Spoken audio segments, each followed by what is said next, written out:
बहुत पुराने जमाने की बात है, जब रेगिस्तान की रेत पर चलती हवाएं अपने साथ इतिहास की दास्तानें उड़ाया करती थीं। जब काफिले ऊंटों की घंटियों के साथ शहरों में दाखिल होते थे और जब इल्म को सोने चांदी से ज्यादा कीमती समझा जाता था। उसी दौर में अरब का एक मशहूर शहर था, बगदाद। बगदाद, जहां सुबह की पहली अजान के साथ बाजारों में रौनक आ जाती, मदरसों में तिलावत की आवाजें गूंजती और शिफा खानों में बीमारों की दुआएं उठती। उसी शहर में एक नेक, परहेजगार और बेहद दानिशमंद हकीम रहते थे, हकीम जियाउद्दीन। लोग उन्हें सिर्फ एक डॉक्टर नहीं बल्कि रहमत का साया कहते थे। हकीम जियाउद्दीन का जन्म किसी अमीर खानदान में नहीं हुआ था। उनके वालिद एक साधारण इत्र फरोश थे जो बाजार ए कदीम में छोटी सी दुकान चलाते थे। बचपन से ही जियाउद्दीन की आंखों में एक अजीब सी चमक थी। वो हर चीज को समझना चाहते थे। पौधों की खुशबू, जड़ी बूटियों का असर और इंसान के जिस्म की बनावट उन्हें हैरान करती थी। जब दूसरे बच्चे खेलते थे, वो पुराने ग्रंथों को पढ़ते थे। कहा जाता है कि उन्होंने कम उम्र में ही यूनानी और फारसी तिब्बो चिकित्सा के ग्रंथ याद कर लिए थे। उनके उस्ताद अक्सर कहा करते, यह लड़का सिर्फ किताबें नहीं पढ़ता, यह इल्म को जीता है। समय बीतता गया। बगदाद के मशहूर दारुल इल्म में उन्होंने दाखिला लिया। वहां दूर दूर से आए विद्वान पढ़ाते थे।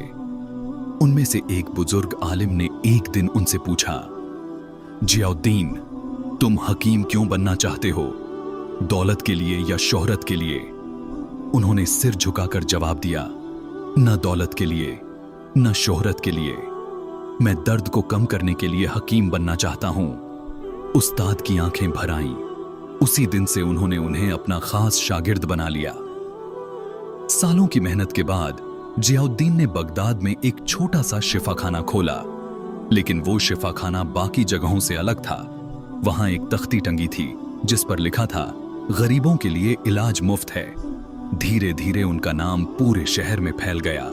लोग कहते थे कि उनकी दवा में शिफा है और उनकी दुआ में असर, लेकिन हर रोशनी के पीछे एक साया भी होता है। बगदाद में एक और मशहूर हकीम था, हकीम माजिद। वह अमीरों का डॉक्टर था।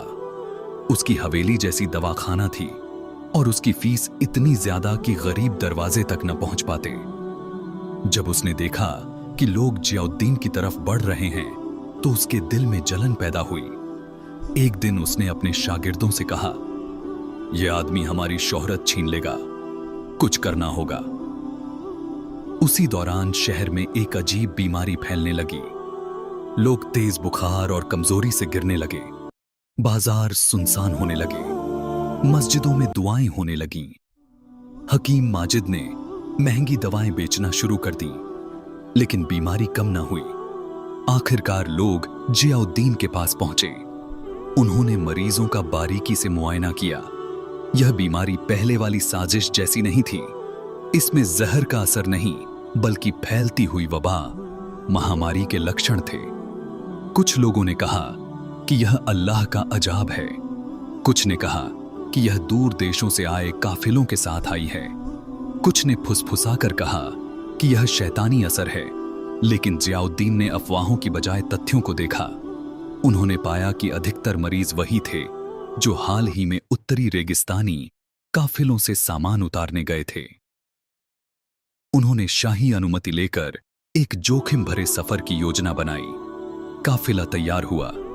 ऊंटों पर दवाइयां, पानी, जड़ी बूटियों के थैले और किताबें लादी गईं। शहर से निकलते वक्त लोगों की आंखों में उम्मीद थी।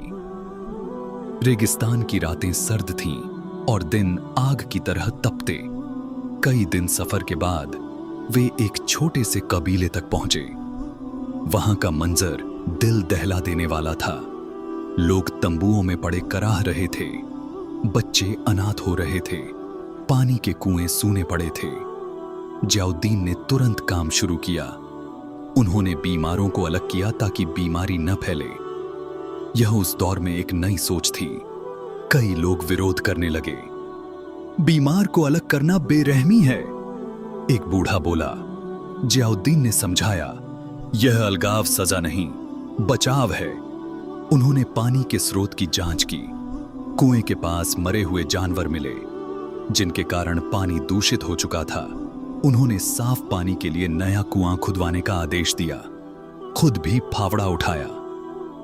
कबीले के सरदार ने हैरानी से पूछा, आप हकीम हैं, यह काम क्यों कर रहे हैं?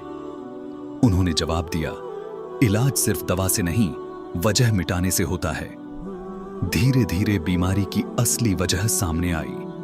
दूषित पानी और संक्रमित चूहों के जरिए फैलता रोग।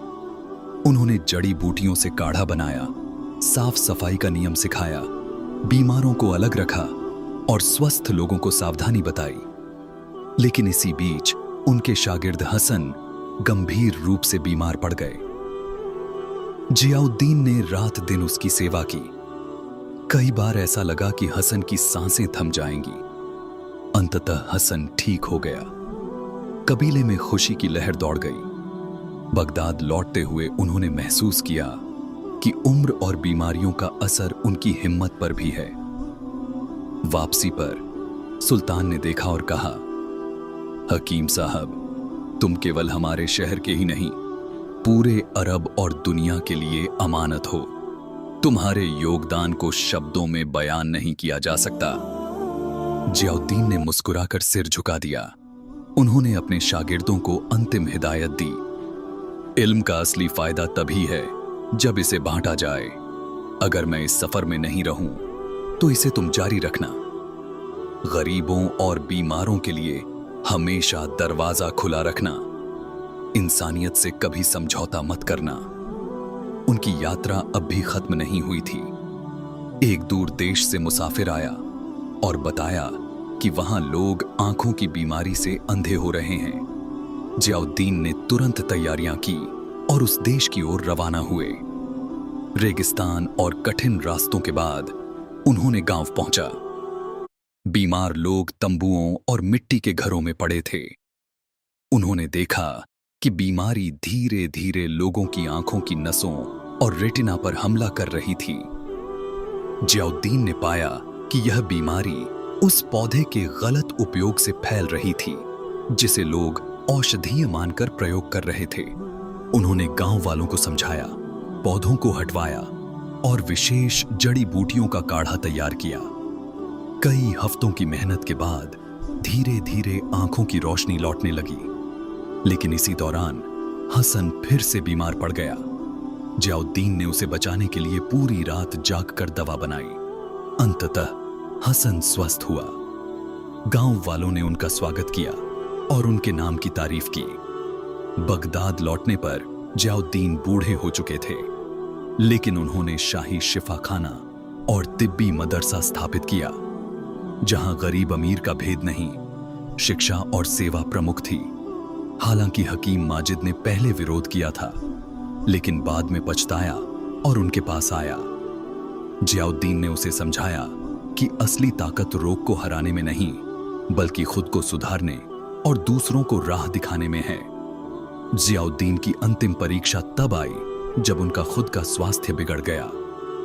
उन्होंने अपने शागिर्दों से कहा, यदि मैं नहीं रहूं तो आप वही करेंगे जो मैंने शुरू किया। याद रखो, सेवा, सच्चाई और इल्म ही सबसे बड़ी धरोहर हैं। कुछ दिनों बाद हकीम जियाउद्दीन इस दुनिया को अलविदा कह गए, लेकिन उनकी कहानी, उनके कार्य और उनकी अमर विरासत सदियों तक बगदाद और आसपास के इलाकों में याद रखी गई। उनका शाही शिफाखाना आज भी स्वास्थ्य और शिक्षा का केंद्र माना जाता है। उनके शागिर्दों ने उनके तकनीकें, किताबें और दवा के फार्मूले सुरक्षित रखे। गरीब और अमीर के बीच भेदभाव न करने की उनकी नीति आज भी मिसाल है। जियाउद्दीन की कहानी सिर्फ एक हकीम की नहीं है, यह कहानी है साहस, सेवा, ज्ञान और इंसानियत की।